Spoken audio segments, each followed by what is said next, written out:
ಬಂಧುಗಳೇ, ಇವತ್ತು ನಾವು ನೋಡ್ತಾ ಇರತಕ್ಕಂಥ ಒಂದು ವಿಶೇಷವಾದಂಥ ದೇವಸ್ಥಾನ ದಾವಣಗೆರೆ ಜಿಲ್ಲೆ ಹೊನ್ನಾಳಿ ತಾಲೂಕಿನಲ್ಲಿ ಬರ್ತಕ್ಕಂಥ ತುಗ್ಗಲಹಳ್ಳಿಯ ಕರಡಿಕಲ್ ಗವಿಸಿದ್ದೇಶ್ವರ ದೇವಸ್ಥಾನ.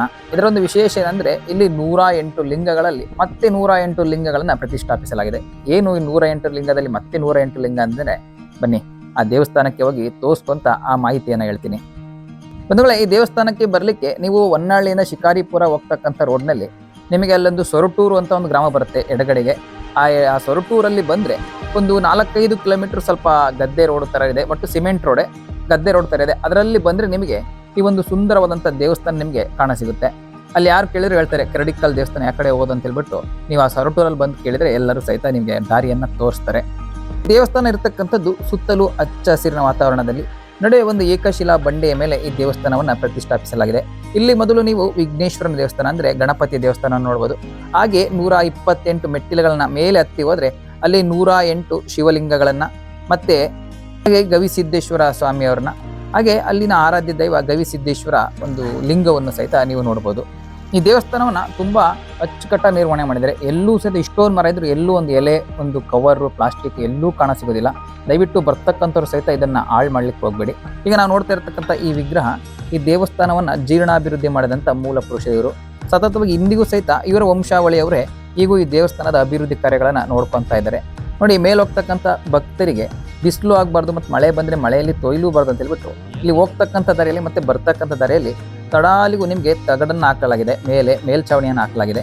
ಈ ರೀತಿ 128 ಮೆಟ್ಟಿಲಿನ ಮೇಲೆ ಹತ್ತಿ ಹೋದಾಗ ನಿಮಗೊಂದು ಸ್ವರ್ಗದ ರೀತಿ ಕಾಣ್ತಕ್ಕಂಥ ಒಂದು ಹಸಿರಿನ ಹೊದಿಕೆ ಆಗಿರ್ತಕ್ಕಂಥ ಹಚ್ಚ ಹಸಿರಿನ ತೋಟ ಮತ್ತು ಮೆಕ್ಕೆಜೋಳದ ಹೊಲಗಳನ್ನು ಸುತ್ತಲೂ ನೋಡ್ಬೋದು. ನೀವು ಪಕ್ಕದಲ್ಲೇ ಒಂದು ಕೆರೆ ಕೂಡ ಇದೆ.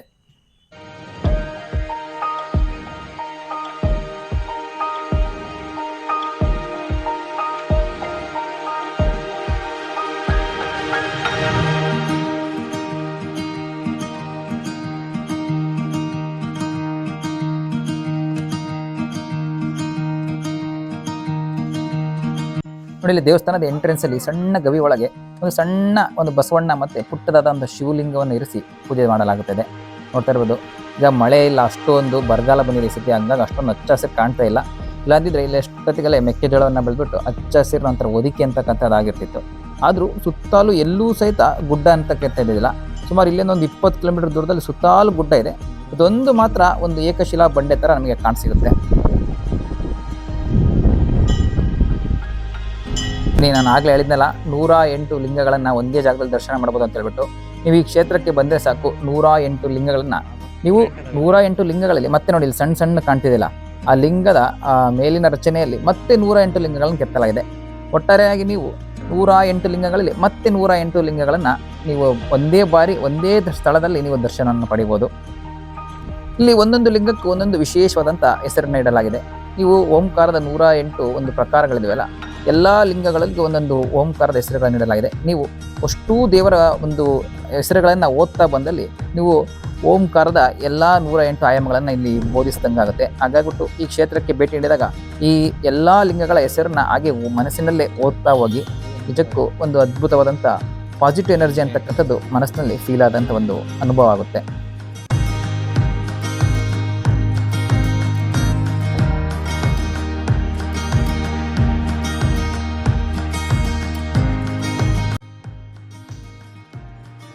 ಈ ಕ್ಷೇತ್ರದಲ್ಲಿ ಪ್ರಧಾನವಾಗಿ ಆರಾಧಿಸಲ್ಪಡ್ತಕ್ಕಂಥ ಒಂದು ದೇವರು ಅಥವಾ ಒಂದು ಮೂರ್ತಿ ಅಂದರೆ ಇದೇ ಮೂರ್ತಿ. ಇಲ್ಲಿ ಕಾಣ್ತಿದ್ದಲ್ಲ, ಸಣ್ಣ ಶಿವ ಮತ್ತು ಪಾರ್ವತಿಯ ಒಂದು ಮೂರ್ತಿ ಅಂತಕ್ಕಂಥದ್ದು. ಇದನ್ನೇ ಗವಿಸಿದ್ದೇಶ್ವರ ಸ್ವಾಮಿ ಅಂತೇಳಿ ಆರಾಧಿಸಲಾಗುತ್ತೆ. ಇಲ್ಲೇ ದಿನನಿತ್ಯ ಪೂಜೆ ಅಂತಕ್ಕಂಥ ನಡೆಯುತ್ತೆ. ಅಂದರೆ ಇಲ್ಲಿರ್ತಕ್ಕಂಥ ಎಲ್ಲ ದೇವರುಗಳಿಗೂ ಪೂಜೆ ನಡೆಯುತ್ತೆ. ಬಟ್ ಮುಖ್ಯವಾಗಿ ಪ್ರಧಾನವಾಗಿ ಆರಾಧಿಸಲ್ಪಡ್ತಕ್ಕಂಥ ದೇವರುಗಳೆಂದರೆ ಈ ಸ್ಥಳದಲ್ಲಿರ್ತಕ್ಕಂಥ ಈ ದೇವರನ್ನೇ. ನಾವು ಒಂದು ಸ್ವಲ್ಪ ಹಣ್ಣು ಕಾಯಿನ ತಗೊಂಡು ಹೋಗಿದ್ವಿ. ಹಾಗಾಗ್ಬಿಟ್ಟು ಇನ್ನು ಪೂಜೆಯ ಸಮಯ ತೊಳಿತಾ ಇದ್ರು, ಆದರೂ ನಮ್ಮ ಹಣ್ಣು ಕಾಯಿಗಳನ್ನು ಮಾಡಿಕೊಟ್ರು. ಇಲ್ಲಿ ಪ್ರತಿನಿತ್ಯವೂ 10ರಿಂದ 20 ಜನಕ್ಕೆ ಅನ್ನದಾಸೋಹ ನಡೆಯುತ್ತೆ. ಅಂದರೆ ಅವರು ಮನೆಯಿಂದನೇ ಪ್ರಸಾದವನ್ನು ಕಟ್ಕೊಂಡ್ಬಂದ್ಬಿಟ್ಟು ಬಡಿಸ್ತಾರೆ. ಬಟ್ ಸೋಮವಾರದೊತ್ತು ವಿಶೇಷವಾಗುವಂಥ ಅನ್ನದಾಸೋಹ ನಡೆಯುತ್ತೆ. ಇನ್ನು ಅಮಾವಾಸ್ಯೆ ಅಥವಾ ಶಿವರಾತ್ರಿ ಇತರೆ ಒಂದು ಶಿವನ ಆರಾಧನೆಯ ಮುಖ್ಯ ದಿನಗಳಲ್ಲಿ ಇಲ್ಲಿ ಒಂದು 1000 ಜನಕ್ಕೆ ಅನ್ನದಾಸೋಹ ಅಂತಕ್ಕಂಥದ್ದು ನಡೆಯುತ್ತೆ. ಹೀಗೆ ಈ ದೇವಸ್ಥಾನದ ಹಿಂದೆ ಒಂದು ಕುತ್ಕೊಂಡು ನೋಡಲಿಕ್ಕೆ ಒಂದು ವ್ಯೂ ಪಾಯಿಂಟ್ ಸಹಿತ ಇದೆ. ಅಲ್ಲಿ ಕುತ್ಕೊಂಡು ಆರಾಮಾಗಿ ಒಂದು ಅದ್ಭುತವಾದ ವ್ಯೂವನ್ನು ಸಹಿತ ನೋಡ್ಬೋದು. ಸುತ್ತಾಲು ಗುಡ್ಡ ಮತ್ತು ಬೆಟ್ಟಗಳಿಂದ ತುಂಬಿರ್ತಕ್ಕಂಥ ಹಚ್ಚ ಹಸಿರಿನ ಮೆಕ್ಕೆಜೋಳದ ಹೊದಿಕೆಯಿಂದ ಆ ಹೊದಿಕೆಯ ಮೇಲೆ ತೇಲ್ತಾ ಇರತಕ್ಕಂಥ ಬಂಡೆ ರೀತಿ ಕಾಣ್ತಕ್ಕಂಥ ಒಂದು ಅದ್ಭುತವಾದಂಥ ದೇವಸ್ಥಾನ. ನೀವೇನಾದರೂ ಈ ದೇವಸ್ಥಾನಕ್ಕೆ ಬರಬೇಕು ಅಂತಿದ್ರೆ ಮಳೆಗಾಲದಲ್ಲೇ ಬಂದ್ಬಿಡಿ. ಯಾಕೆಂದರೆ ಒಂದು ಅದ್ಭುತವಾದಂಥ ಮೆಮೊರಿನ ಈ ದೇವಸ್ಥಾನ ಮಳೆಗಾಲದಲ್ಲಿ ತುಂಬಿಕೊಡುತ್ತೆ. ಈ ದೇವಸ್ಥಾನ ದರ್ಶನ ಮಾಡ್ಕೊಂಡು ಕೆಳಗೆ ಬೆಟ್ಟವನ್ನು ಇಳಿತಾ ಇರಬೇಕಾದ್ರೆ ಇಲ್ಲೊಂದು ಮೂರ್ತಿ ಮತ್ತು ಗವಿ ಕಾಣುತ್ತೆ. ಇಲ್ಲಿಗೆ ಗವಿ ಸಿದ್ದೇಶ್ವರ ಅಂತ ಮೂಲವಾಗಿ ಹೆಸರು ಬರಲಿಕ್ಕೆ ಈ ಗವಿ ಮತ್ತು ಈ ಸಿದ್ದೇಶ್ವರ ಸ್ವಾಮಿಯವರೇ ಕಾರಣತೆ. ಇಲ್ಲಿಂದ ಕಾಣ್ತಾ ಇದೆಯಲ್ಲ ಅದೇ ಒಂದು ಗವಿ ಅಥವಾ ಒಂದು ಗುಹೆ ಅಂತಕ್ಕಂಥದ್ದು. ಇಲ್ಲಿ ಮೂಲ ಈ ಸ್ವಾಮಿಗಳು ಅಲ್ಲೇ ಕೂತು ತಪಸ್ಸನ್ನು ಮಾಡ್ತಿದ್ರು ಅಥವಾ ಅವ್ರ ವಾಸಸ್ಥಾನ ಸಹಿತ ಅದೇ ಆಗಿತ್ತು. ಹಾಗಾಗ್ಬಿಟ್ಟು ಒಳಗೆ ಹೋಗ್ಲಿಕ್ಕೆ ಈಗ ಅವಕಾಶ ಇಲ್ಲ. ಅದನ್ನು ಒಂದು ದೈವಿಕ ಹಿನ್ನೆಲೆ ಆಧಾರದ ಮೇಲೆ ಅದನ್ನೀಗ ಕ್ಲೋಸ್ ಮಾಡಲಾಗ್ಬಿಟ್ಟಿದೆ. ಅಲ್ಲಿ ಬೇರೆ ಒಂದು ಪ್ರೈವೇಟ್ ವ್ಯಕ್ತಿಗಳಿಗೆ ಯಾರಿಗೂ ಸಹಿತ ಪ್ರವೇಶ ಇಲ್ಲ. ನೀವು ಈ ರೀತಿ ಒಂದು ಅದ್ಭುತವಾದಂಥ ಗುಹೆ ಮತ್ತು ಗವಿಸಿದ್ದೇಶ್ವರ ಸ್ವಾಮೀಜಿಯ ಒಂದು ಮೂರ್ತಿಯನ್ನು ಸಹಿತ ಇಲ್ಲಿ ಇಟ್ಟು ಪೂಜಿಸಲಾಗುತ್ತೆ. ಈ ರೀತಿ ನೋಡಿಕೊಂಡು ನೀವು ಕೆಳಗೆ ಬಂದರೆ ನೀವು ಮನೆಯಿಂದ ತಂದಂಥ ಊಟ ಅಥವಾ ಸ್ನ್ಯಾಕ್ಸು ಏನಾದರೂ ನೀವು ಇಲ್ಲಿ ಆರಾಮಾಗಿ ಊಟ ಮಾಡ್ಕೊಂಡು ಹೋಗ್ಬೋದು. ಸಂಪೂರ್ಣವಾಗಿ ಒಂದು ಟಾಯ್ಲೆಟ್ ರೂಮ್ ಆಗಲಿ, ವಾಶ್ರೂಮ್ ಆಗಲಿ ಅಥವಾ ಕುಡಿಲಿಕ್ಕೆ ಮತ್ತು ನೀವು ತಂದಂಥ ಯಾವುದೇ ಪಾತ್ರೆ ಏನು ತೊಳ್ಕೊಳ್ಳಿಕ್ಕೂ ಸಹಿತ ಒಂದು ಅಚ್ಚುಕಟ್ಟಾಗಿ ನೀರಿನ ವ್ಯವಸ್ಥೆಯನ್ನು ಸಹಿತ ಮಾಡಿದ್ದಾರೆ. 24/7 ಯಾವಾಗಲೂ ನೀರು ಬರ್ತಾನೆ ಇರುತ್ತಂತೆ. ಅಕಸ್ಮಾತ್ ನೀವೇನಾದ್ರು ಮಧ್ಯಾಹ್ನ ಟೈಮಿಗೆ ಬಂದರೆ ಅಂದರೆ ಇಲ್ಲೇ ಈ ಹೇಳಿದ್ನಲ್ಲ ಆಗಲೇ ಇದು ದೇವಸ್ಥಾನದ ಆಡಳಿತ ನೋಡ್ಕೊತಕ್ಕಂಥ ಮನೆಯವರೇ ನಿಮಗೆ ಊಟನೂ ಸಹಿತ ತಂದಿರ್ತಾರೆ. ಅಂದರೆ ಅವರು ಒಂದು 20 ಜನಕ್ಕೆ ಅಷ್ಟೇ ತಂದಿರ್ತಾರೆ. ನೀವು ಅದೇ ಟೈಮಿಗೆ ಕರೆಕ್ಟಾಗಿ ಪೂಜೆಯ ನಂತರ ಹೋದರೆ ನಿಮಗೆ ಅವ್ರು ತಂದಂಥ ಊಟ ಸಹಿತ ಸಿಗುತ್ತೆ. ನಮ್ಮ ಅದೃಷ್ಟ ಚೆನ್ನಾಗಿತ್ತು. ಪೂಜೆ ನಾವು ಹೋಗಿ ಕೆಳಗೆ ಬಂದ ತಕ್ಷಣ ಪೂಜೆ ಆಯಿತು. ಹಾಗಾಗ್ಬಿಟ್ಟು ಆ ಆಂಟಿಯೇ ಬಂದ್ಬಿಟ್ಟು ಅಲ್ಲಿ ನೋಡ್ಕೊಂತಿದ್ದಂಥ ಆಂಟಿನೇ ಬಂದ್ಬಿಟ್ಟು ನಮಗೆ ಅವ್ರ ಮನೆಯಿಂದ ತಂದಂಥ ಒಂದು ತೊಂಬಳೆ ಮತ್ತು ಅನ್ನವನ್ನು ಕೊಟ್ಟೋದ್ರು. ನಾವು ಪಲಾವ್ ತಗೊಂಡು ಹೋಗಿದ್ವಿ, ಬಟ್ ಅವ್ರು ತೊಂಬಳೆ ಮತ್ತು ಅನ್ನವನ್ನು ಕೊಟ್ಟೋದ್ರು. ನಿಜಕ್ಕೂ ಅನ್ನದ ಋಣ ಅಂತ ಇದ್ದರೆ ಅದು ಎಂಥ ಒಂದು ಅನಿವಾರ್ಯತೆ ಸ್ಥಿತಿಯಲ್ಲೂ ಸಹಿತ ಸಿಗುತ್ತೆ. ನಾವಿನ್ನೇನು ಹೋಗುವಂಥ ಸಮಯಕ್ಕೆ ಅದು ತಂದು ಕೊಟ್ಟಿದ್ದರಿಂದ ಒಂದು ಅದ್ಭುತವಾದಂಥ ಅನ್ನದ ಋಣ ಅಂತಕ್ಕಂಥದ್ದು ಈ ದೇವಸ್ಥಾನ ಅನ್ನ ಋಣ ಅಂತಕ್ಕಂಥದ್ದು ನನಗೆ ಸಿಕ್ತು. ಈಗ ನೋಡಿದ್ರಲ್ಲ ಆಂಟಿ ಅವರೇ ಈ ದೇವಸ್ಥಾನವನ್ನು ಶಿವಮೊಗ್ಗದಿಂದ ಬಂದ್ಬಿಟ್ಟು ಡೈಲಿ ಪೂಜೆ ಮಾಡಿಬಿಟ್ಟು ಇಲ್ಲಿ ಪ್ರಸಾದವನ್ನು ವಿನಿಯೋಗ ಮಾಡಿಬಿಟ್ಟು ಹೋಗ್ತಾರಂತೆ. ದೇವರ ದರ್ಶನದ ಪುಣ್ಯ ಫಲ ಯಾವ ರೀತಿ ಇದೆ ನೋಡಿ. ನನ್ನ ಆರಾಧ್ಯ ದೈವ ನನ್ನ ಗುರುಗಳಾದಂಥ ಉಮೇಶ್ ಸರ್ ಸಹಿತ ಅಲ್ಲಿಗೆ ಅದೇ ಕ್ಷಣಕ್ಕೆ ಬಂದರು. ನನಗೆ ನಿಜಕ್ಕೂ ಆ ದೇವರನ್ನೇ ನೋಡಿದಷ್ಟು ಖುಷಿ ಆಯಿತು. ಹೀಗೆ ಹೋಗ್ತಾ ನಮ್ಮ ಎಲ್ಲ ಸಂಚಾರದಲ್ಲಿ ಗವಿಸಿದ್ದೇಶ್ವರ ಸ್ವಾಮಿ ಒಂದು ದೇವಸ್ಥಾನವನ್ನು ನೋಡ್ಕೊಂಡು ಈಗ ತೀರ್ಥರಾಮೇಶ್ವರದ ಕಡೆ ಹೊರಟಿದ್ದೀವಿ. ಬನ್ನಿ ಮುಂದಿನ ವಿಡಿಯೋದಲ್ಲಿ ತೀರ್ಥರಾಮೇಶ್ವರದ ಒಂದು ಸಂಪೂರ್ಣ ಪರಿಚಯನ ಮಾಡಿಕೊಡ್ತೀನಿ. ಧನ್ಯವಾದಗಳು.